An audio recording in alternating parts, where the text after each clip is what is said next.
Welcome to the kingdom. All right, Minister, my wife has a question for you. So, Minister Kim, what is mental and emotional health? Okay, so good question again. It's not a whole lot of difference, but I believe I can kind of explain it this way. When we think about mental health, it's mainly the ability to think clearly and make good decisions. It's kind of mainly about coping with stress, learning how to cope with stress, and a little bit of coping with emotions as well. So when we think about emotional health, that's mainly dealing with the ability to manage your emotions. In a nutshell, it's basically just how do I deal with my emotions? The things that keep coming up. For example, when we talk about triggers, and this makes me mad. If I understand what it is or what the trigger is, I can kind of manage that emotion. I can get it to the point to where this is not going to make me angry every time I see this or this happens or whatever. And that is a process within some of the tools that we use, but just becoming one of the main things I would say is becoming self-aware, becoming aware of those things that really bring up an emotion for you, whatever it is. If it's anger, if it's fear, whatever those things are, we want to be able to manage that to where it won't manage how we show up in life or how we do life. So that's pretty much what the differences are between the two. Because you're here on the news that, or just anywhere, that somebody's having a mental crisis or mental episode or something like that. So I think it's important that we try to know the difference. You know what I mean? If there is a difference, Yeah, and I think sometimes when you hear that someone's having a mental break, right? Sometimes that can be stress, being overloaded with stress and frustration and not being able to make basically good decisions or just making clear choices because things are really heavy at that time for that person. So they may not be able to really think through what it is that they're trying to figure out for that point. Or like, for example, when we were talking about the recent shooting in Nashville, right? It's a possibility that could have been a mental break, and it's also a possibility of if there was no medication or a lack of that person taking medication. But those are some of the first things that we look at when we think about someone having a mental break. Yeah. So, and I'm glad you explained that because I always thought that mental and emotional health was the same thing.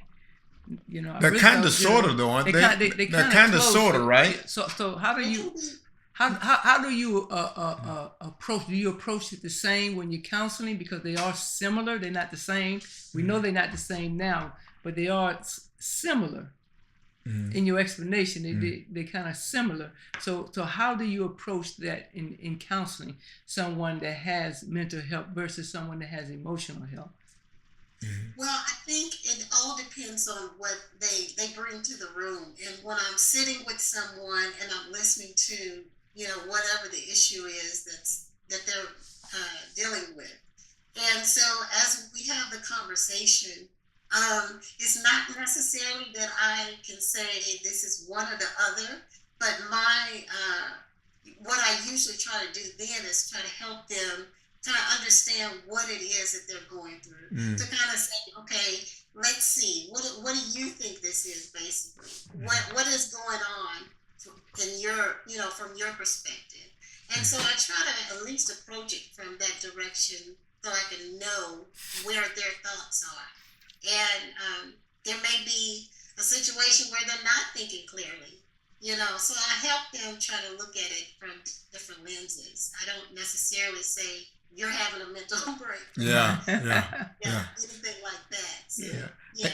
And can mental illness, is it genetic? Can it be passed down generationally from one generation to another? You know what I mean? Because I know growing up, I had a precious loved one that I don't know if it was schizophrenic or bipolar, what have you, and I know that they went through, and I remember hearing as a little boy that they would say on her daddy's side, and they would refer to an auntie that had the same thing, you know what I mean? And I can remember this as a little boy, like it was yesterday, because when she would have her episodes, she said, well, on her daddy's side, her daddy had, so is it generationally like that, or can it be like that?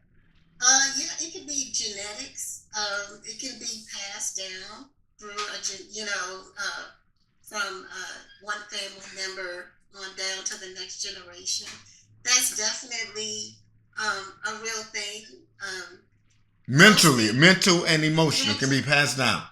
No, mental illness is different. Okay. Mental illness is actually maybe a chemical imbalance, something going on with the brain. Yeah, and so that's when you're thinking about medications. Okay. If there's any kind of psychosis and all of those things, talk therapy is good, but only probably with the assistance of some sort of medication. When you get to those things, it's more of a something else going on chemically, chemical imbalance or something in the brain. As opposed to mental health, when we think about someone just coming to a therapist to talk through some things, that's when you're thinking about the stress.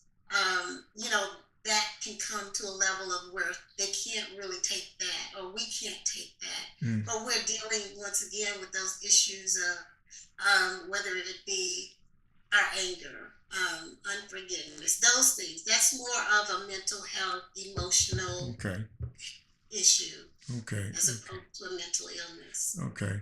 Well, we're glad that you made that distinction, Minister, and it's just good knowledge to know. You know what I'm saying? Again, I'm so glad to just be having this conversation with you, because I think it's a much needed conversation.